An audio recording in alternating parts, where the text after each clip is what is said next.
It's 6 o'clock. I'm going to call this meeting to order. McKnight, Here. Myers, Here. Roja, Aye. Vogel, Kinder. Here. Pledge of Allegiance. I pledge allegiance to the flag of the United States of America and to the republic for which it stands, one nation, under God, indivisible, with liberty and justice for all.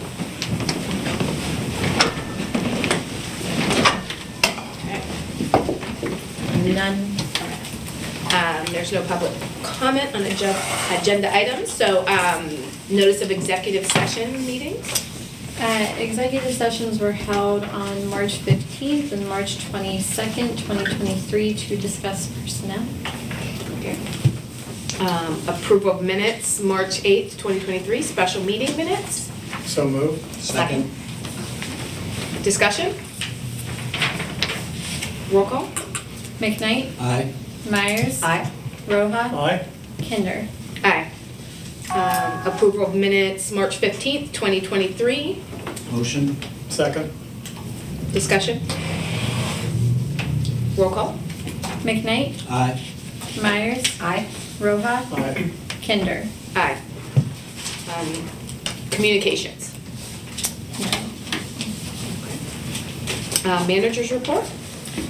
So the first item under here is a report about EMS. I'll skip to number 2. The ambulance service went live today at 8 a.m. At this moment, they've received 4 calls. So they're relatively busy for the day. Sure. Off of that, the EMS open house will be held on April 15th. It's a Saturday. This is from 12 to 2 p.m. with a ceremony happening at 11:30. Public is welcome to attend that event. The public will have an opportunity to meet the paramedics, see the new ambulances, the brand new fire truck. There'll be music, food, so all are welcome for that. Second item is the countywide reassessment update. Katie and I had a meeting with Knox Law Firm concerning the process of moving forward with the countywide reassessment per council's ask. We are informed that the first step would be to have a preliminary assessment conducted, which lays the groundwork for a more in-depth assessment. The staff gave Knox the go-ahead to engage in this assessment. I have a meeting scheduled next Friday to discuss the status of that. Mary, what would that be, a preliminary assessment? Like how? It's an overview of kind of where things sit in the county and get your ducks lined up in a row essentially on moving forward if council would choose to do that in any kind of capacity. So it'd be like by township probably or something like, oh, I don't know, I'm just trying to visualize what that is. They'll give you a breakdown of kind of where things are in the county, where it relates to other counties within Pennsylvania, and then also some examples of situations where a tax assessment might come into play, might not come into play, things of that nature. Okay. The assessment is done by a third party out of Virginia, I believe. What kind of cost would we be looking at? About $3,000. Now, does that include, I guess, the pre and the pre-assessment and the, because you're saying there's a pre-assessment and then they'll go deeper? Correct, yep, if council chose to actually move forward with exploring a full reassessment and what that might look like, this kind of gives council the groundwork for doing that. Along those lines, the tax exempt status update, if you recall, we did have one performed last year. It found no issues with the assessment of tax exempt properties. We did have Knox look at it again because they were not the law firm representing us at that time. As part of my meeting next week, there is also a discussion on where that is.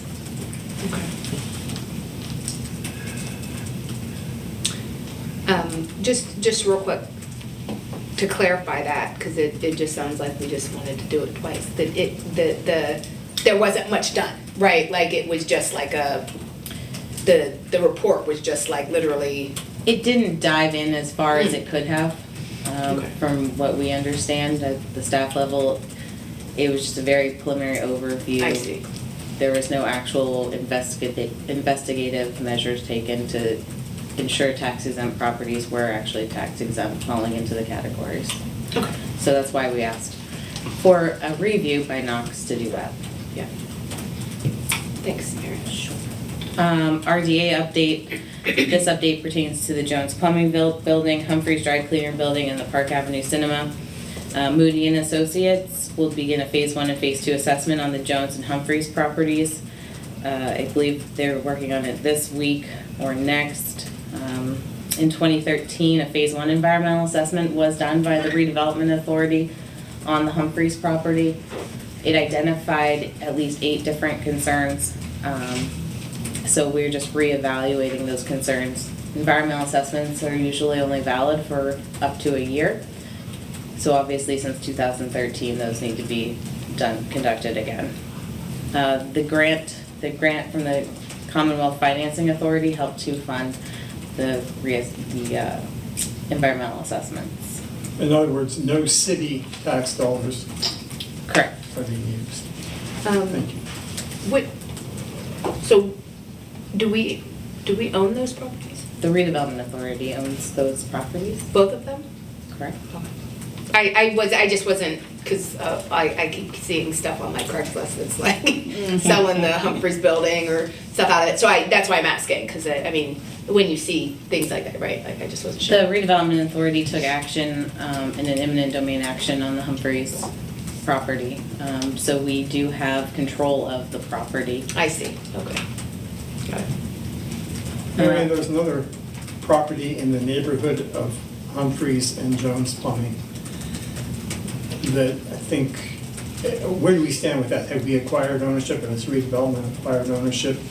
I believe it was a structure that had been damaged by fire. And the guy Correct. The Redevelopment Authority does own that property. They do own that? Yes. It's that small house. It's Kind of catty corner. correct. Yeah. I was wondering who. It's, CJ. Yeah, I got it. Correct. The Redevelopment Authority does own that. Okay.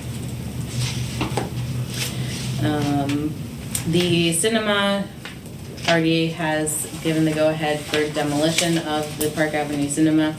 The city engineer, however, has to be involved and actually put together the bid documents for that, just because it's a shared wall and we don't want any damage to the adjacent properties when it comes down.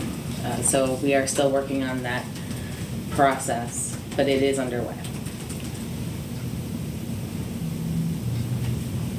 We also have explored a local government academy, which is an independent, nonprofit, nonpartisan organization promoting excellence in local government. Each summer they host the municipal intern program to connect local governments with undergraduate or graduate students seeking real-world experience in the public sector. So we are currently in the hunt for a intern. This intern is going to be helping Rena primarily with some community development things. The city would be responsible for a percentage of that, but we will be reimbursed up to 66% of the wages for the intern, which are $12 an hour. I'm sorry, what was that? How many dollars an hour? I was totally distracted. Let's just wait. Yeah. Wait a second. 12, and they can work up to 480 hours. 480 hours, okay. and you said the city is responsible for a portion of this? They'd be responsible for the other 34%. And that intern can be an intern from any college, or do they have to be a? Nope, they can be from anywhere. The primary location is out of Pittsburgh, where this is housed, but they can be interns from really anywhere. Is there any other stipulations for that? Like, and I'm sorry to ask you that, but like, each person is income. When you say intern, right? Like, they are a college student within what years, or what? You know what I mean? Like, There'd be an undergraduate or graduate student. okay, from a college. Okay, got it. Thanks. Does anybody have any other questions for anything on the manager's report? I guess I was just wondering how we would get that out to interns, or possible interns, how we're trying to get that out. Rena has been working with Allegheny, I believe, Okay. on that. Do you have any other updates on that, Rena? Yeah, so it's been shared at Allegheny with their career education department. They have a platform for posting internship and job opportunities, as well as reaching out to like the political science department, for example, and other departments on campus. So we have had a couple Allegheny students apply. Peter and I have actually been interviewing people already. We've had 2 interviews, and we have 2 more scheduled for tomorrow, and continuing to interview folks. So, Is Allegheny the only school that we have reached out to? in this area, again, as Marianne mentioned, the program, they also do their own promoting of the program. And since they're based in Pittsburgh, there's a lot of like schools in southwestern PA that have heard about the program. Okay. Okay, council subcommittee reports. Housing and redevelopment. Economic mobility cohort.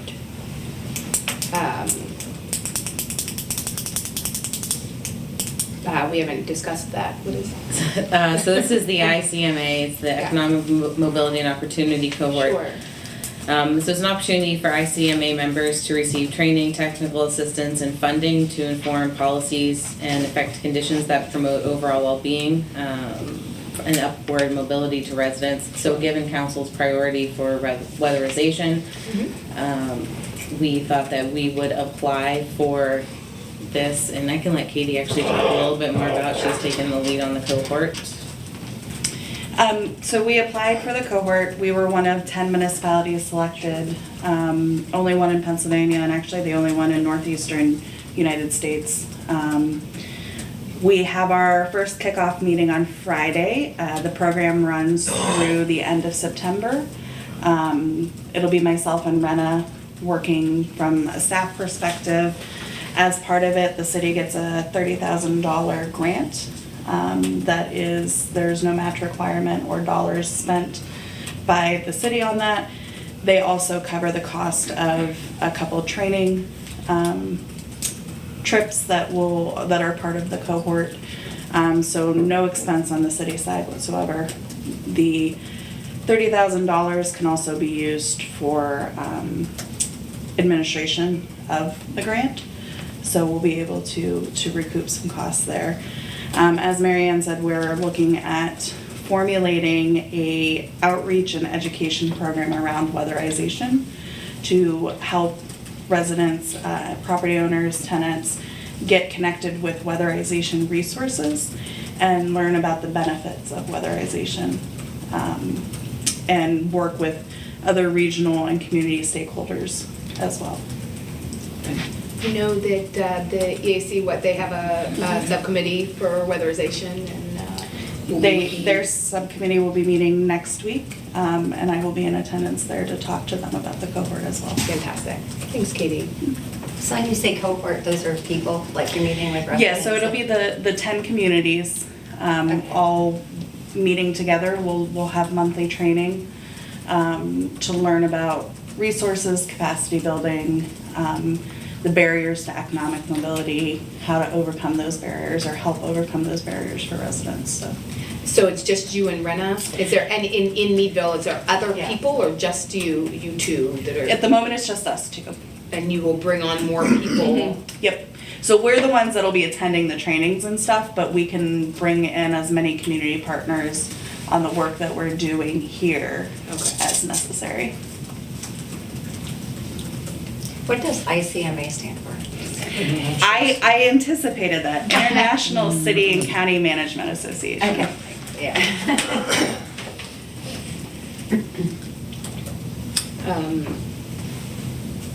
Community engagement? I don't really have anything. I mean, I just reached out to my boards and my authorities, so, Right. yeah.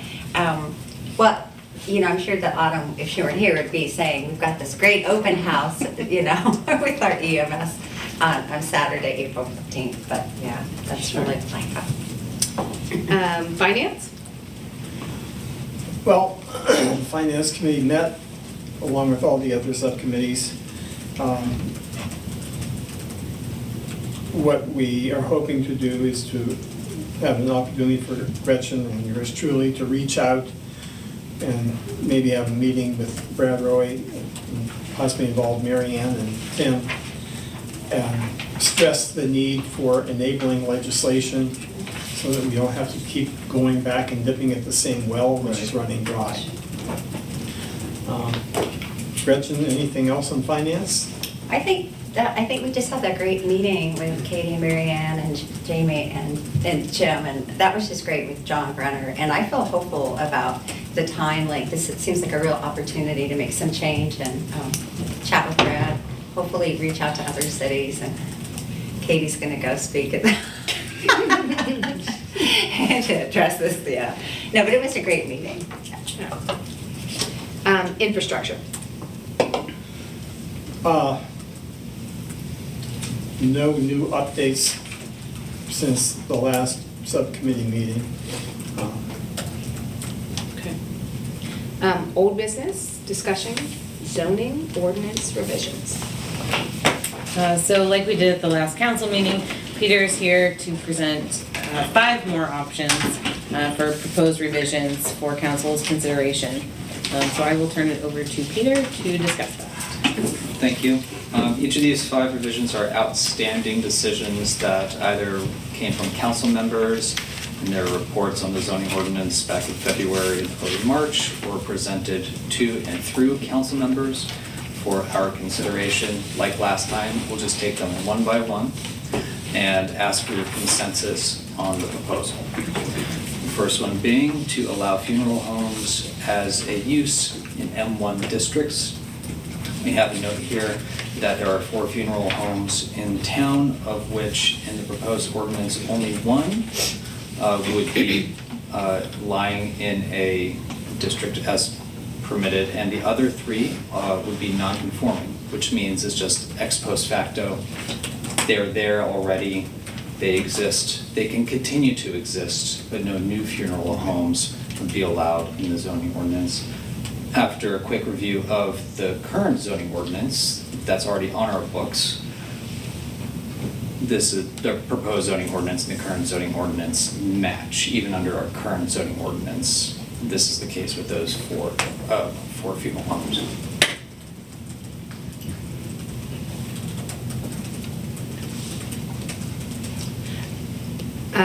I guess I would just go with special exception, right? It says Gary,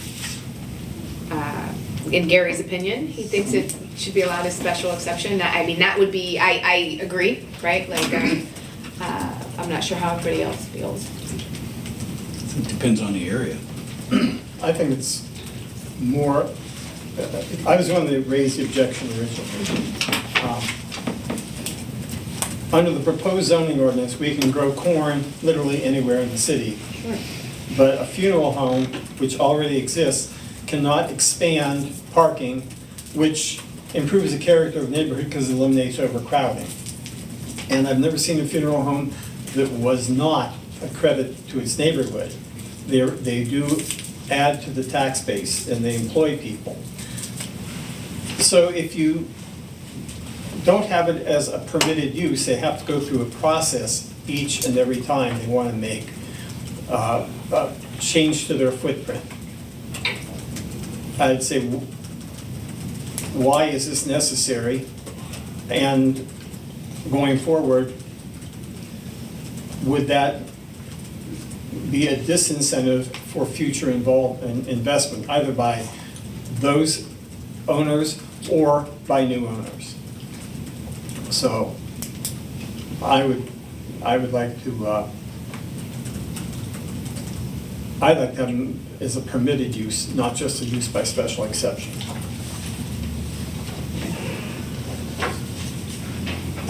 That being the case, if the choice in council is to determine whether you prefer special exception or as a permitted use, again, when a use is a permitted use, that does not give it an automatic right to create public nuisances to surrounding properties or to that. Funeral homes, as a special exception, they're called funeral parlors, have these conditions as a special exception. There shall be no crematory or receiving vaults, nor external display of merchandise on the premises. One off-street loading space that shall be provided for every 10,000 square feet of gross floor area. And no loading and unloading of merchandise and cadavers shall occur under any circumstances on public property or shall be visible from the public right-of-way. Those three conditions would be employed if this were a special exception, and those three conditions would not be necessary as a permitted use. So among you, we can add it to the proposed ordinance and merely settle whether it should be a permitted use or a special exception. So Those three conditions. what you're saying is that special use, they can't like put a coffin outside in the front, right? Correct. But if it was for sales use or whatever, but if it was, Permitted, they could. as far as I can tell, if that's not specifically. Right, and you otherwise say excluded. merchandise, I'm assuming Yeah. that's the only merchandise they have, right? Yeah, no, it's like Right. propping up coffins on the That's- outside. Right, with I've seen the Western, I've seen those. Yeah, So, Well, Jim, you mentioned that you're concerned about existing funeral homes expanding parking lots, but this is talking about new funeral homes. So I guess Well, that's, it's both. As the proposed ordinance is written, an existing funeral home would have to go through the process if they wanted to add a parking lot. We just went through this with a funeral home a couple of years ago. okay, is that? that is okay, correct. okay, When something exists as a use already, but then a following zoning ordinance prohibits new development of that use, that also places limits on expansion of that Okay. use in the future, even if it already exists. So for instance, as a non-conforming use, one of these funeral homes also has a limit where they cannot expand their business by more than, I think it's 50% of their current area. Once they hit that 50% limit, they're disallowed from expanding any further because the zoning ordinance prohibits them from expanding any further. So, Yeah, I agree with Jim in the fact that because there are those, what, Gary writes about, the spikes and high traffic. But I know also that if you go to a big funeral, there's nowhere to park. So I could see that with some of the, especially on Chestnut Street, a need for parking, and that is a concern because they are existing.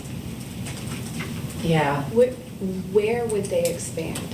If we're thinking about specific places, there would have to be houses torn down to expand, correct, Yeah. in any of these instances. Yeah. And I don't see why asking for a special, do you know what I mean, for me, the Yeah. homes, at that point, you could buy a really, a viable option to live in, and then tear Yeah. it down for an expansion of a parking lot that you may or may not use. When I've gone to funerals, and again, this is just my way of thinking, I've gone to funerals, there's street parking, there's parking in the parking lots, at least the ones we're talking about, right, in those use areas. So yes, there is parking, and I've had to walk around the block. It hasn't been a hindrance to me to walk that far for, for a funeral, but as I'm looking at it, at least thinking of their footprints, I can't imagine the only thing to do is to tear down homes, right, that exist Yeah. there. to think about and be fair to the hypotheticals. Sure. While this example is about parking lots, this would also apply to any new construction of additional buildings, receiving bays, or other facilities that a funeral parlor might put Sure. on its own parking lot or on vacant parking, or on vacant lots surrounding it. So when That's you just to be said. fair to the hypothetical. Right, when you said being able to expand 50%, right? That is, if it's able to be a regular use or a special use? Or across the board, they can't expand more than 50%? If it's a permitted use or a special exception use, they would be able to. Currently, those 3 funeral homes are non-conforming uses, which means that our current zoning ordinance has outlawed their expansion by more than 50%. I might be wrong on the 50% number, but that's the effect of it. So if one of the buildings is 10,000 square feet gross floor area, and they decided that they would wish to expand, they can only expand by another 5,000 square feet gross area. If they wanted to put another 10,000 square foot building or 7,000 square foot, they would be prohibited from expanding to that extent, because that meets that threshold, because the zoning ordinance has prohibited Right. more proliferation of funeral parlors in the residential district there. That's how we stand now, is what you're Yes, saying? correct. But in either of these uses, that isn't? Correct. Okay. Yeah. If it's permitted, they can expand without limit, Okay. just like any other permitted business. Right. Which means our tax base could expand. If they can expand, is what you're saying? Right.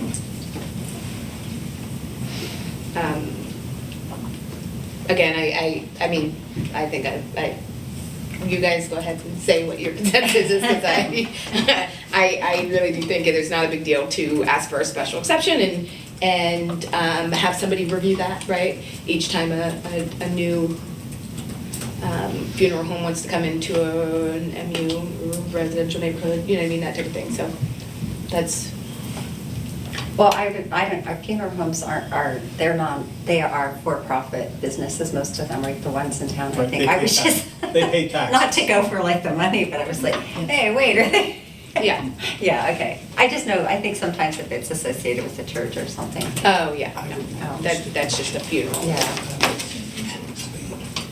I feel like I just need to, I need to, like, I'm not gonna be able to say, You need to yes, process. thumbs up. I need a little bit more time on this one. Just, yeah, like, I'd like to, I'm kind of leaning towards the special exception, because it seems like it's kind of an easy go-around kind of thing, but, I don't know, I just kind of feel like I don't have all the information. You're allowed to have some process.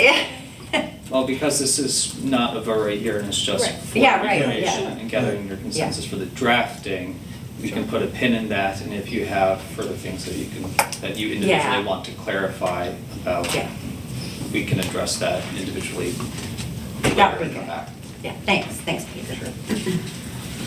Yeah, I agree with that. Second on this, I'm just gonna say that, actually, funeral homes could be allowed in MU1, it's just the manner in which they're allowed, rather than being prohibited as they are right now. I see. Okay. Number 2, there was a proposal to add single-story homes as a permitted building type to the mixed-use 1 districts, or otherwise remove the requirement of a minimum of 2 stories for the single-family residential building type. This came up in one of council's communications from last weekend that questioned why in the mixed-use districts, that's MU1, 2, or DPH in this case, why single-family detached homes will be required to be constructed with a minimum of 2 stories. And it was proposed that that should be revised down to single stories. Coincidentally, the Crawford County just for context, the Crawford County Planning Commission's review had very recently returned, and they also recommended removing the requirement of having to construct single-family homes as a minimum of 2 stories in these districts.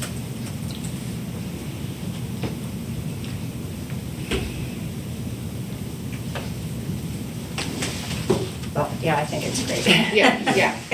Personally, yeah. We didn't address the location of garages with these, did we? No. Okay. That's still an issue. Again, we're going through these as we go along, so. Is there a general consensus on that one, given the context you have before you? Yeah, I think it would be a wise idea to make it where it's just not mandatory 2-story. I believe that the requirement for that came out of the desire to preserve the architectural character of a neighborhood. Right. But it was also mentioned that some of the architectural character of the neighborhoods also include single-family stories. So it's a matter of council preference here and the economic, perhaps, effects of prohibiting a more modest building type in these districts.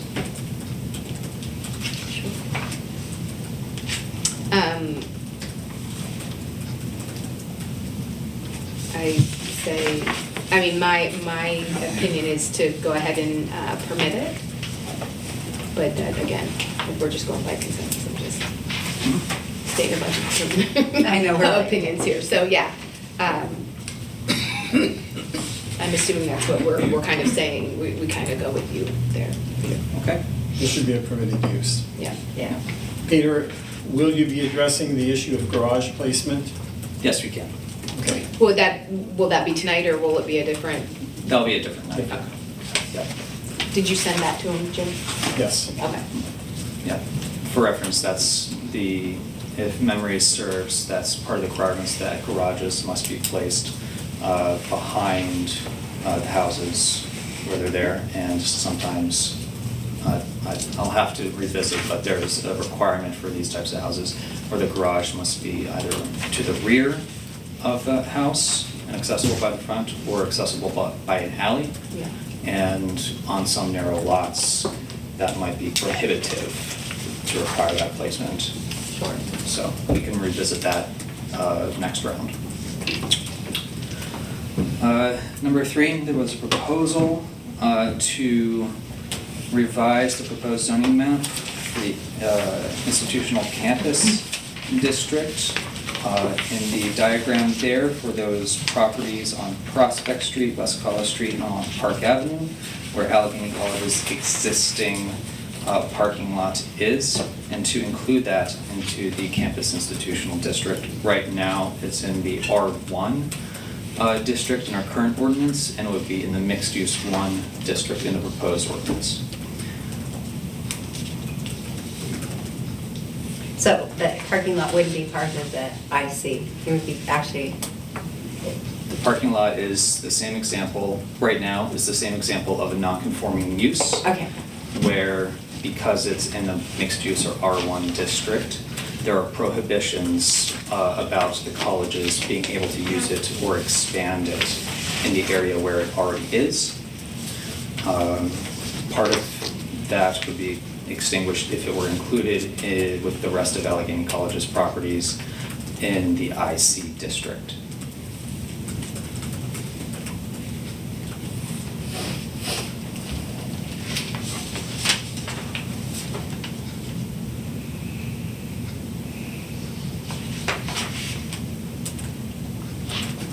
And so a parking lot, by definition, would become a permitted use? It's a little bit more complicated than that. It would be a permitted use in the IC district. Yes, as it is now, the proposed zoning ordinance has different treatment of uses that are incorporated into a master plan and uses that are not incorporated into a master plan. If, in either case here, it would be some form of a permitted use. If it were included in the IC district, yes. Just like other of the college's lots within its campus bounds.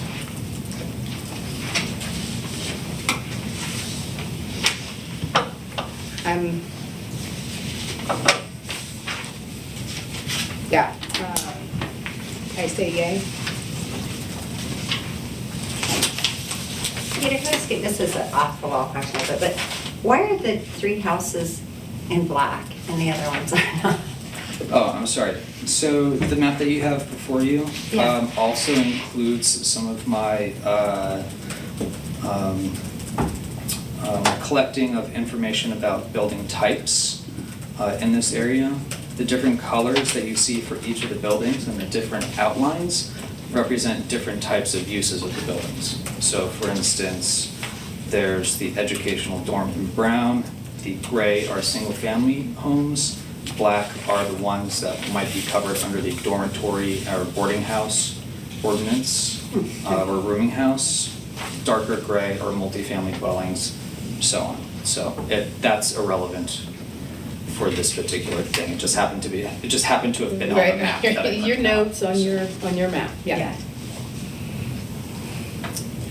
Although your red lining goes True, yeah.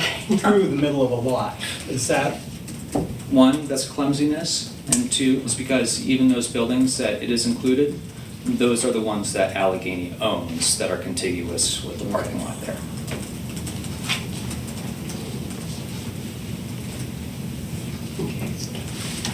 I'm practicing drawing on computer screens. You're doing a wonderful job. I know. So this would stop for if Allegheny College wanted to expand parking.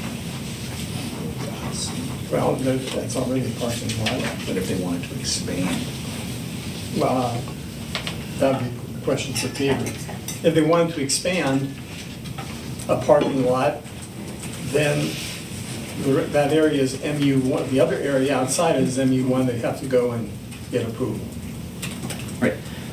If they wanted to expand outside of this red line that I've drawn, Yeah, they wouldn't be able to. okay. They would have to be limited to expanding within the properties that they already own there within the red line that I've drawn.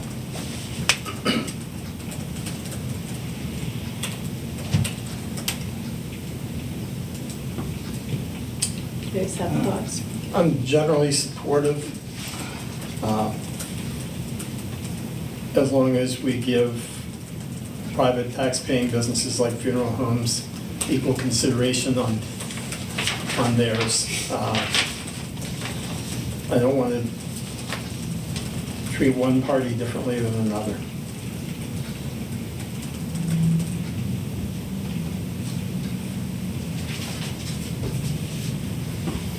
Your call was the consensus, yay? Yeah, Yeah. yeah. Not official yay, you know what I mean. Right. Yes, we're. Okay. Number 4, the proposed ordinance has specific other regulations that apply to the campus institutional district.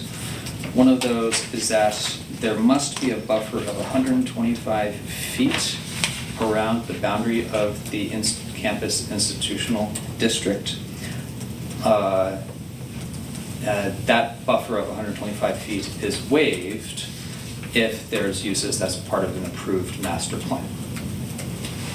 So, if I'm not mistaken, this was, the original section of this was a proposal that came from some consultant from Allegheny College, but was also the same proposal that I believe might be used in Pittsburgh to insulate a lot of the campus activities from the rest of the city. And the 125 feet, Gary will have pointed out, was a carryover itself from Westbury to make Westbury have a buffer of its community. You'll see, in my opinion, having 125 feet buffer across the campus institutional district is a wide buffer that I suspect might tie up more real estate in regulations than I personally think is wise. But that's the proposal for you here. you said you feel it will tie up more real estate. Would you expand on that? Sure. So the campus institutional district is, I'm just going to take a wild guess, not a wild guess, but a reasonable guess that from Prospect Street to Park Ave to Allegheny Street, down past Highland Avenue, then over, for instance, that's over a mile. If you multiply a mile by 125 feet, that's a lot of acres of real estate in which you have to have a careful buffer and disallow any uses. As it is now, there's already roads in the way that buffer much of the campus district from other uses. And the 125-foot buffer might interfere with other places. For instance, if there's other development on Allegheny Street by the Oddfellows building or anything where it's basically, you know, a giant, I call it a moat of land that you have to provide, that I have not found a great reason to apply what was originally for Westbury to all of Allegheny and to all of the high school. You're talking about the institutional master plan. So let's use your little drawing here. If this becomes part of the institutional district and Allegheny wants to expand, and their institutional master plan says, hey, we intend to expand this for some other institutional use. If I'm understanding you correctly, the 125-foot barrier would be waived, even though the zoning here hasn't changed. That's correct. So in essence, their master plan would be trumping our zoning. I'm reluctant to put it that way, but yes, there is a different treatment for a use when it's included in a master plan that council would approve, and a different treatment for that same use when it's not in a master plan. The alter, I was just gonna say, perhaps it's helpful to explain how the process of approving the master plan would look for a little bit of context on this. Sure. So, an institutional master plan, when it comes to the campus district, means that, say, an actor like, let's get off of Allegheny's case for a second, and say the high school. The high school exists within the bounds that include the football field, you know, its sports fields, and its campus there. Okay. If it were to have a master plan for the high school campus, it would produce a drawing of the eventual plan of development of the entire campus that would last into or project into the future over 10 years. That plan would pass through a series of preliminary and then approval for council, where council will be able to comment upon the contents of that plan and get specific approval for that. My understanding about how this proposed zoning ordinance works is that, say, if the high school had a master plan that showed the addition of another wing of the building, say a different shot put field, decks over there, an expansion of parking, and council approved that plan in the year 2024, then they would be able to carry out that plan without further approvals through 2034. And they would also not have to abide by having a 125-foot buffer around those uses. However, if they wanted to do any of those things individually, a new sports field, new parking lot, a new wing to the school, or any other thing that might be regulated without a campus master plan, then it would be subject to that 125-foot buffer and the normal zoning process of zoning application after zoning application after zoning application for that construction. okay. So let's use a hypothetical piece of property. East End School on Walnut Street is in the institutional campus district. At the present time, there would be a 125-foot buffer on development of that parcel. Is that correct? My understanding is yes. Okay. So if we reduce or eliminate the 125-foot buffer in that particular case, and someone wanted to put in what is considered now a permitted use in an institutional campus district, I think beauty parlors, barbershops, and drugstores are included. If you reduce that, that was the only thing separating the residential character of the rest of the neighborhood from that particular parcel of land. And you'd be, literally be able to put a drugstore on Upper Walnut Street. In that hypothetical, I'd have to check out the specific regulations there. I can't really operate on memory on that one. Again- But otherwise, yes, the drugs, my understanding, if I understand you correctly, yes, an independently if an independently operated drugstore wanted to operate in the campus institutional district, it's not part of a campus, it's not part of a campus master plan. It just has to abide by the normal setbacks that would apply to any other drugstore or use in that area. Which, yeah. All I'm aiming for is to have consistency throughout the zoning ordinance so that we don't have a situation where someone said, well, I can put this in. I can't add a lot from my funeral home, but I can put a drugstore in East End School.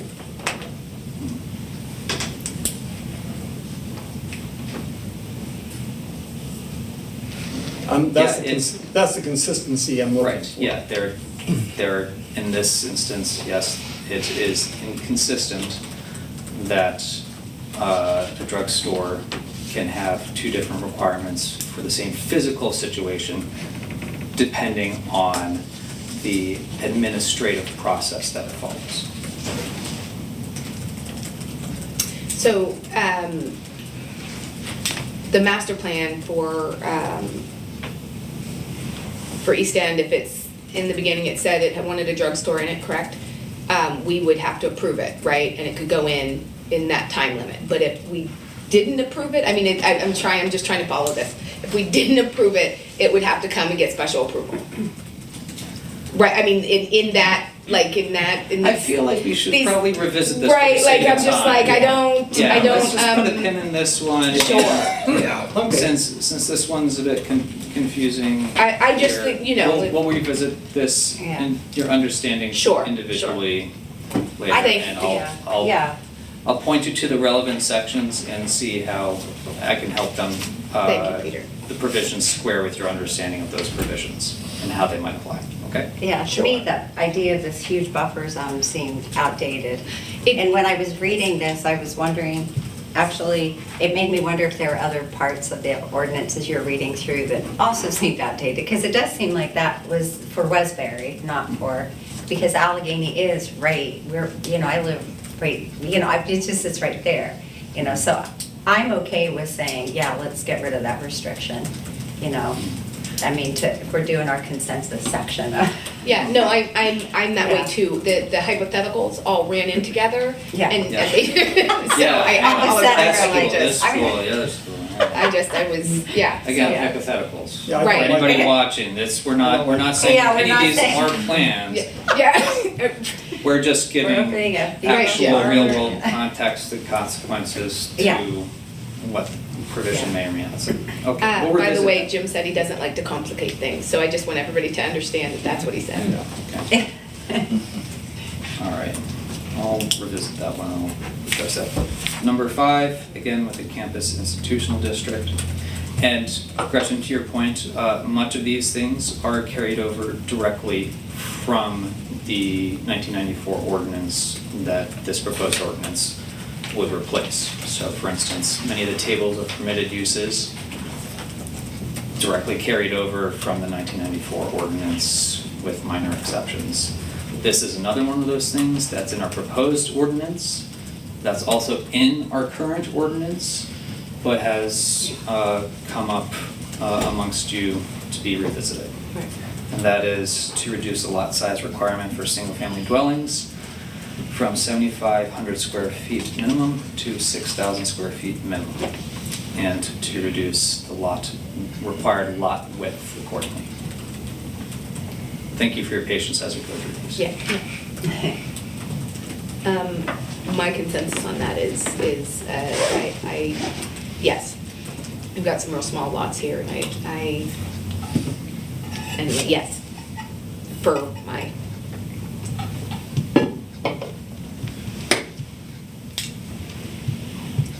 Yeah.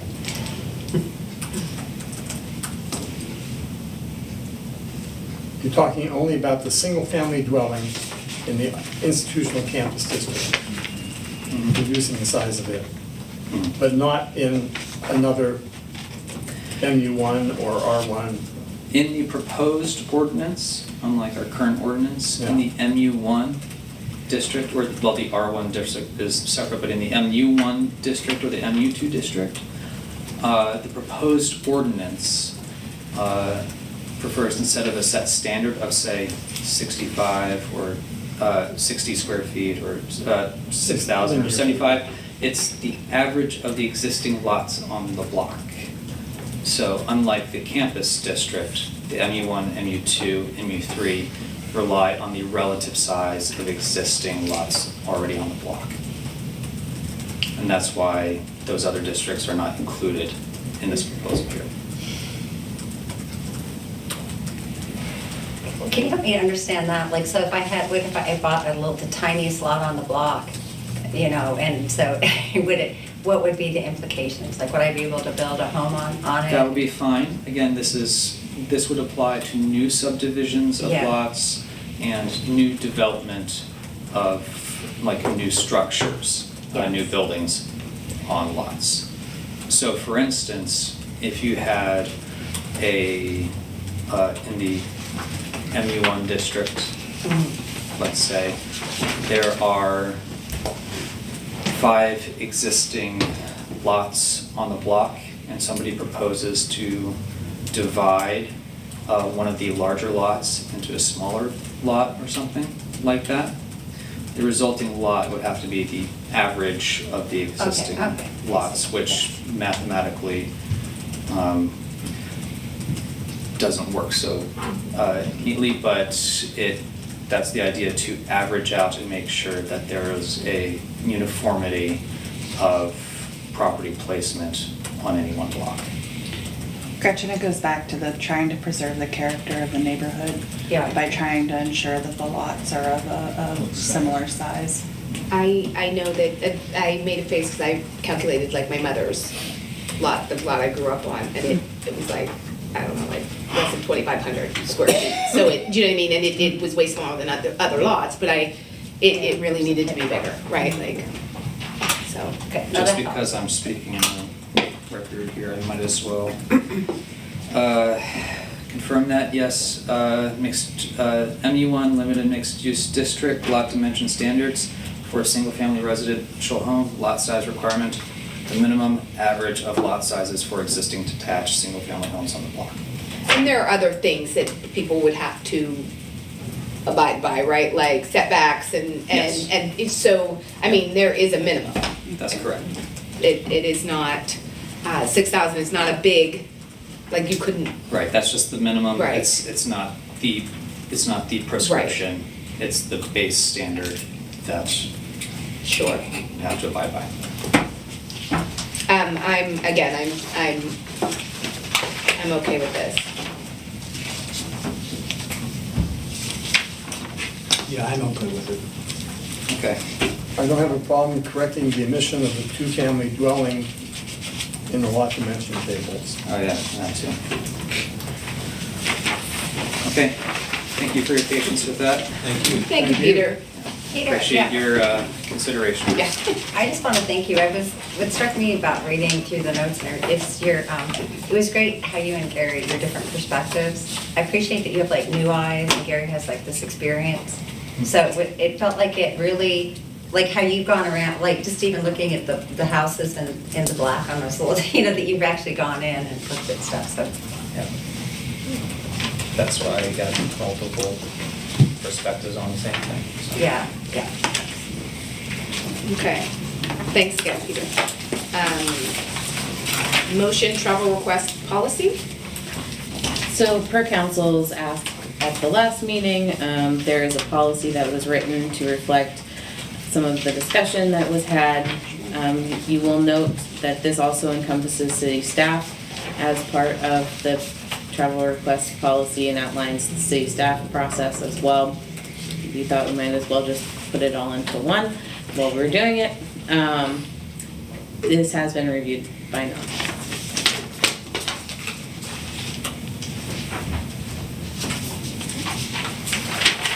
I don't know if this would be the right place to put that, but would it be possible to do like why someone is going, to create a value thing also along with this somewhere in the policy, and then at the end have like that there would be a summary presented to you or the council about like, hey, this is what I've learned, this is the value, we're gonna, like a, does that make sense? Maybe not for this particular thing, but I was interested. I would suggest not putting that specifically in the policy. But it would be, just like a. When the travel requests are made, there is an explanation as to valuing why. Okay. We can request, I suppose I would suggest it be on a case-by-case basis on receiving a report out of what happened. Usually, we get recaps about those things. Okay, I just like that transparency thing, and I didn't want it to probably, man.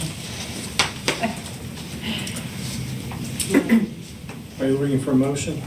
Yes. I will so move. Second? Discussion?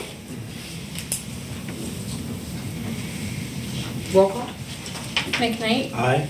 Myers, Aye. Roja, Aye. Kinder. Aye. New business discussion, resolution, sale of city property.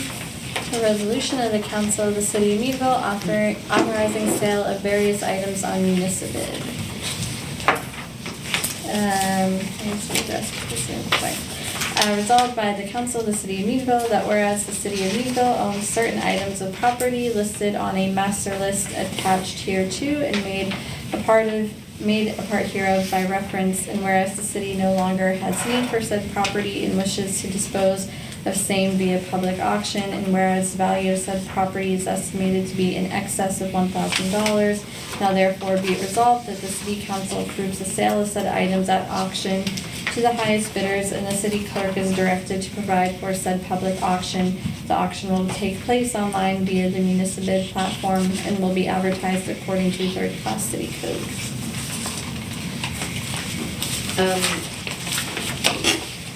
I'm looking for a motion. Motion? Second? Discussion. What is municipal? It's an online bidding platform specifically for municipalities. I do have a question. So we have this lot of unclaimed bicycles, and I know this is. Are you gonna ask about CATA? Huh? Are you gonna ask about CATA? No, I was gonna ask, is there any way, like, there's no way we can give those away to somebody who redoes them and gives them away? Or, I know we have there's a place around here, a gentleman who collects bikes and he refurbishes them, then he gives them away. I just wasn't sure, since we're just getting them, if there's a way we can donate these bikes to people who's. So I will say a couple of things on that Sure, front. sure. We could. The resolution is to be able to dispose of the property as well. Okay. Also, from my understanding, of the 20 or so bicycles that they have, maybe 5 are okay Okay. for use. Yeah. And that someone would actually want, but we can also explore that route. But the council would need to approve for us to at least dispose Start of the property. exploring. Sure, okay.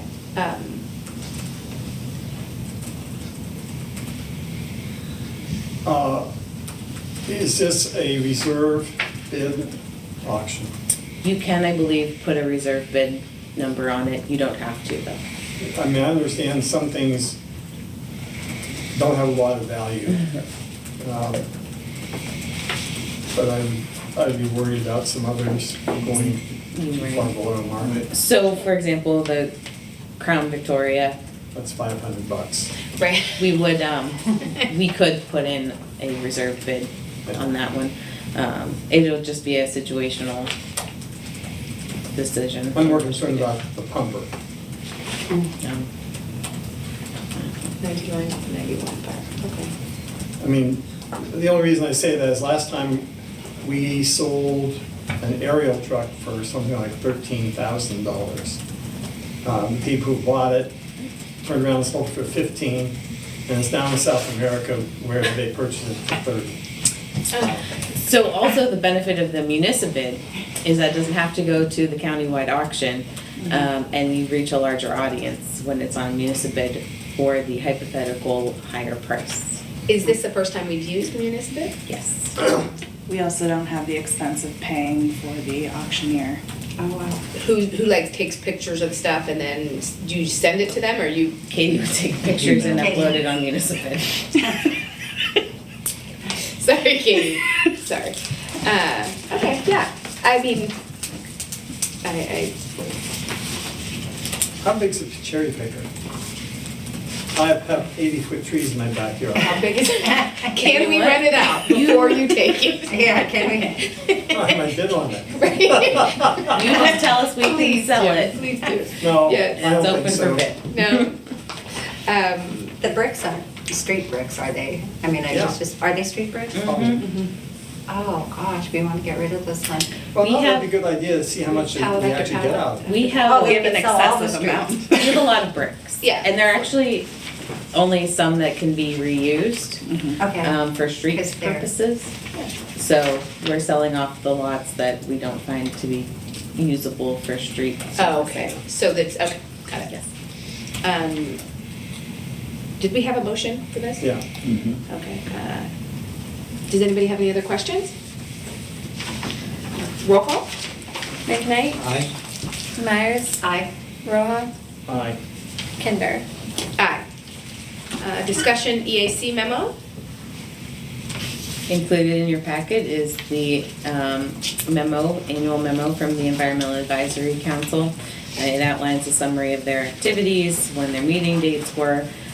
If you have any specific questions, I do see Guy Vickenberg here, who is on the EAC, and he could perhaps address any of those questions.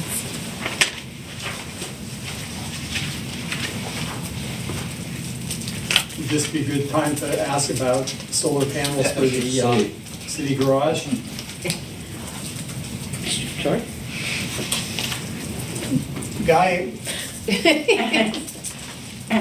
are there any avenues where we could get 100% financing for solar panels for the city garage to make it energy independent? Well, I haven't actually seen the proposal. I don't know the feasibility of the project. I mean, assuming it's feasible, one of the great things with the EAC is we're learning about the funding sources, and maybe some city representatives know this already, but there's a basic 30% tax rebate right off the top for properties. So it would be a matter of finding financing for the balance. And there are potential grant programs. I invited city representatives. The city of Erie is having an event on May 4th to announce they're going to flip the switch on their solar fire station. And they got a grant from there's a program called Green Mountain Energy that maybe some of you are aware. They got funding, they gave funding to the Learning Center, and they're a big regional funder. So I think there's potential funding sources out there. But I guess my point is that there is funding already from the federal government for a good chunk of it. Thank you. Jim, also the city staff are working with DEP on a program to do on-site solar generation at the fire department. We're still in the preliminary stages. They're doing data collection currently, but that could be expanded as well. Great.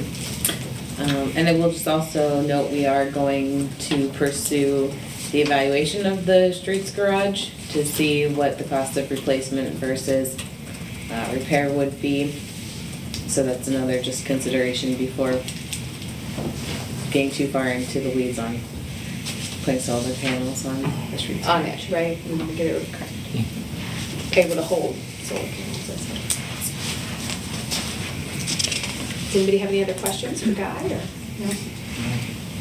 No. Discussion junior council person program? So I'll let Katie actually handle this one as well. she has more experience dealing with the junior council person as far as research goes, so go ahead, Katie. Council, the Junior Council Person Program is a program through the Pennsylvania State Association of Boroughs, of which we are a member, albeit not a borough, but we are eligible to participate in the program. It's an opportunity for local youth to engage in local government, and it allows both staff and council to serve in a mentorship role to students. It can be open to both high school and college students. That's really up to council on how you want to design the program. Again, open to city residents. It can be open to anybody in the school district. Again, depending on how you want to craft that program. The only thing we really have to do is pass a resolution and then work with whichever educational bodies you so choose to bring in participants in the program. Included in your packet was a presentation from Grove City Borough.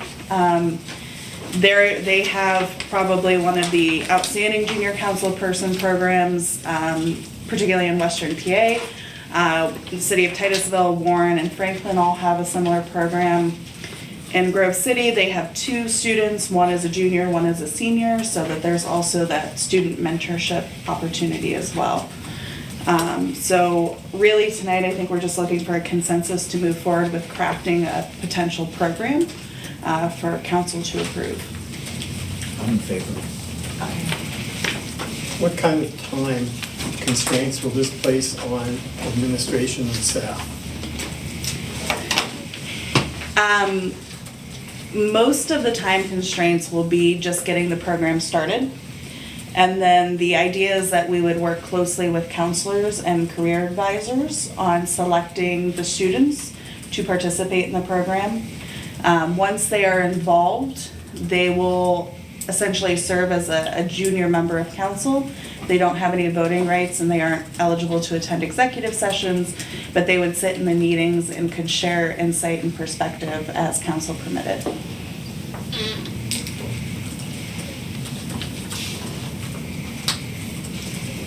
I think it's a great idea. Yeah, so do I. I would help, like, with anything that you needed, like, reaching out to Leanie, to school counselors or whatever.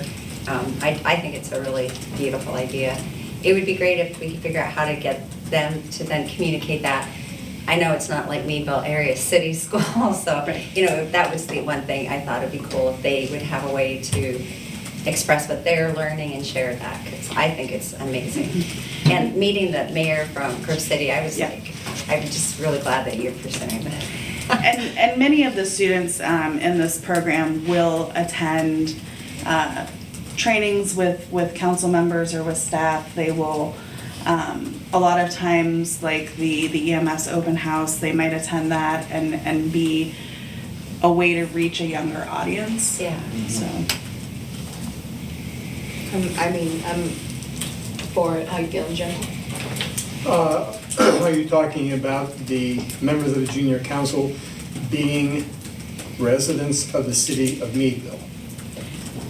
That is something that council will have to determine. You can outline the structure however you wish. They could be just people who attend the schools, or they could specifically have to be residents of the city. And it's something that we could start with being city residents. If we're finding a lack of response, maybe we open it up to the school district. Yeah, because I could see, it's like, oh, I live in Vernon and I'm so excited, but I can't do it because, Right. But then we could say, you need to start a junior. Yeah. I could see that we might want to open it up. Originally, I was thinking they needed to be city residents, honestly, but yeah. Yeah, I think it's great. I'd help with however you need me to help, for sure.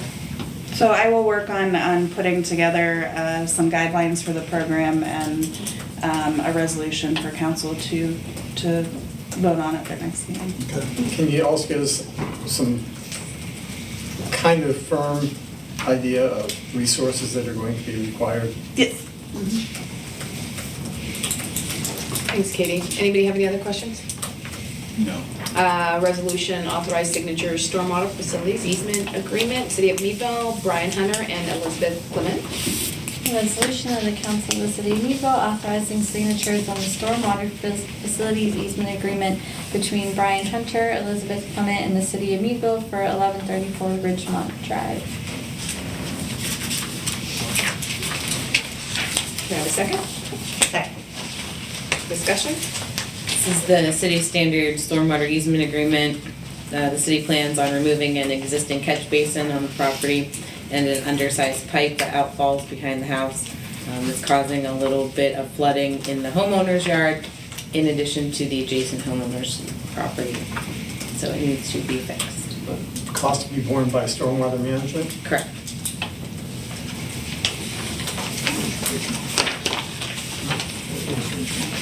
But, Does anybody have any other questions? No? Roll call? McKnight, Aye. Myers, Aye. Roja, aye. Kinder. Aye. Public comment on non-agenda item? Then you're on. Okay. Council member statements? Gretchen? Me first. Is it, who do I normally go first? Usually go Jim Jim? first, but I could. Doesn't matter, wing it, huh? doesn't matter, I don't know. Oh, Gretchen, you can go first. I have a long list. Oh, you do Oh. have a long list, oh gosh. I would just like to thank the city, I don't know who does the city manager page, but that was really great with the storms. Like, I had people who were really thankful for having all that information. I did go down to the warming station, and it was great, people were using the warming station. It was a great thing. I'm trying to think what else. That, happy holidays, I guess, that would be it. Jim? Oh, thank you. Okay. First, let's talk about the holidays. Tonight, at sundown, Passover begins. Easter is this Sunday, and Orthodox Easter the Sunday after that. So, shalom and happy Easter to all of our friends and neighbors. Now it's time to try to not to forget anybody in thanking. Let's start with the Warming Center. Appreciation of Active Aging and their head of maintenance, I believe his name is Randy, opening up the center. To the Market House for donating food to the warming shelter. To the Red Cross, providing a trailer with cots and blankets. And to the fire department. And to Mary Ann. By the way, you have no idea how much time Mary Ann and Tim and Rosemary spent here. They were there till 1:15 Sunday morning. So we appreciate everything the community did to help those that were even in greater need than they were. Now, as to some donors. We need to thank the ARC of Crawford County. I mean, they have provided funding, substantial funding for 2 police vehicles. That's phenomenal. Pasco Tool, they outfitted a police vehicle. Howick Motors painted the police truck. Hubus Auto and Supply, paint supplies for the truck. MMC, another police vehicle. Prime Rides provided some equipment for one of the trucks. Channel Lock, hand tools for the fire department. Conneaut Lake Ambulance, the use of a heart monitor. And Classic Canine, donation to the canine, or to the our canine program. And special thanks to the fire department and heads up to the, thanks to the brave people who entered a burning building trying to rescue the elderly woman. Unfortunately, she passed away, but that was true courage and true good neighbor. That's all, Your Honor. Thanks, We Jim. should give a round of applause. That was Yeah, a that good was one. beautiful. Thank you, Jim. Thank you. Thanks for putting that We together. appreciate you. Thank you. Larry? Yeah, I'd like to also thank the same people, everyone that volunteered. One of the things I'd really like to speak about is traveling in the morning. I almost watched a kid get real close to being killed Tuesday. And the sad thing, the person that was driving the vehicle was texting, going down a road 45 miles an hour, texting, not paying attention. This kid, if the kid had been watching me and I made a motion for them to jump back, they would have got killed. If you're in that big a hurry, leave early, leave late. It's not worth anybody's life. And it's happening more and more frequent.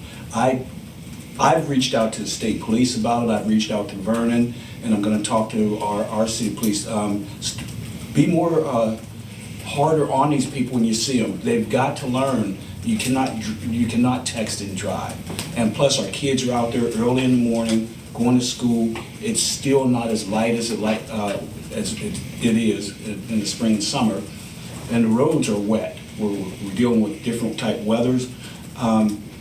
Be considerate. You know, your kid may walk, or one of your grandkids or somebody may have to cross the road. So I just hope people would start paying more and more attention when they're driving. Get up early, text, do all that before you get in the vehicle. Thank you, Larry. I just want to say I appreciate everybody. I say that every week, right? Like, I appreciate everybody that's here and all the hard work we do and that you guys do.